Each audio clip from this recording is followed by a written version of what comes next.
Belém do Pará já sente que o maior evento climático do planeta já está chegando, a COP30. E com esse protagonismo de discussões sobre mudanças climáticas, um tópico cada vez emergente é pensar o bem-estar físico e social da população, principalmente as mais vulnerabilizadas. E para isso, conversei com alguns especialistas que explicam como essas mudanças afetam o futuro do planeta e como nós podemos nos proteger. Nós trabalhamos aqui com a parte relacionada aos vírus gastroentéricos. E esse tipo de classificação desses agentes virais, eles englobam os rotavírus, os norovírus,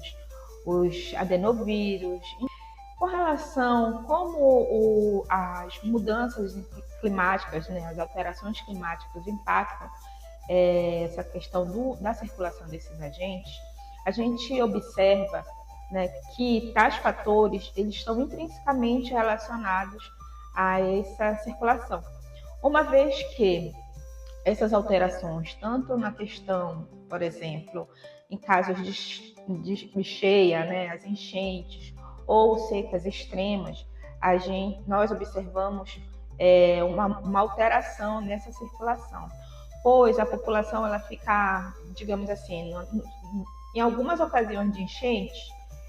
o contato, especialmente com águas contaminadas,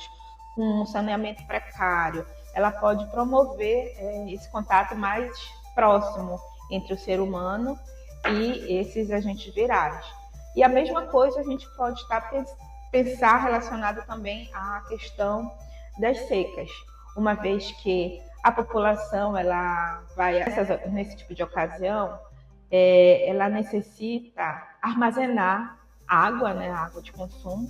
e aí, muitas vezes esse armazenamento não é o correto, né?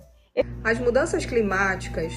caracterizadas pelo aumento da temperatura, das chuvas e da umidade, colaboram diretamente para a proliferação dos criadores dos mosquitos vetores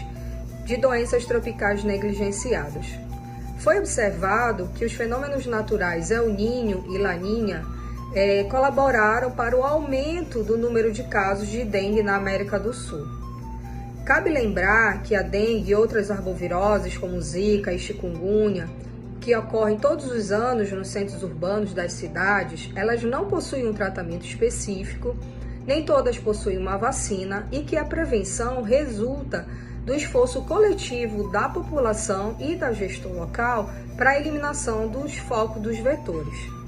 A dengue, a zika e a chikungunya hoje constituem um grande problema de saúde pública e acomete indivíduos, principalmente nas áreas tropicais, negligenciadas e áreas vulneráveis. A gente está aqui um pouco para falar sobre o HPV, a infecção sexualmente transmissível mais comum entre homens e mulheres, a relação com o câncer de colo de útero e as alterações climáticas.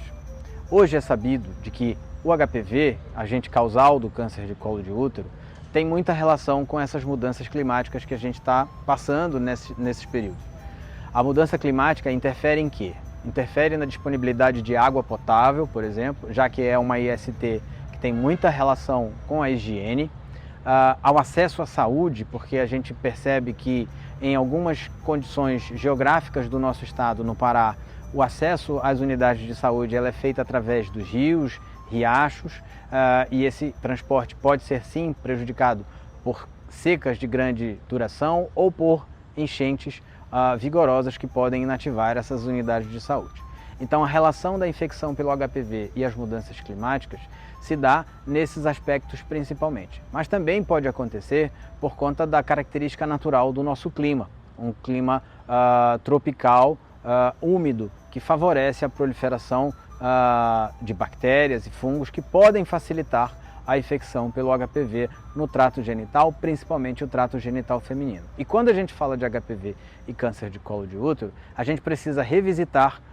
essa temática por conta de uma nova portaria, por conta de novas diretrizes que existem hoje no Brasil, foram recém-lançadas pelo Ministério da Saúde, rastreio agora organizado. O que significa dizer que o rastreio é organizado? Significa dizer que agora as unidades de saúde, estejam elas nas regiões remotas ou nos grandes centros das cidades, serão orientadas a convocar essas mulheres que vão ser identificadas sobre o maior risco do desenvolvimento dessas lesões e da infecção pelo HPV. Essas mulheres inicialmente são mulheres de 30 a 49 anos, que é a faixa etária onde a gente tem a maior incidência desses tumores, e que vão minimizar o trabalho dentro dessas unidades, que podem ou não sofrer alterações de funcionamento por conta de condições climáticas, como a falta de energia, a escassez hídrica ou até a falta mesmo de água potável para fazer a higienização dos materiais dentro dessas unidades. Então o problema do HPV com a condição climática é um problema mais diverso, é um problema mais amplo, que precisa ser abordado do ponto de vista da sua origem.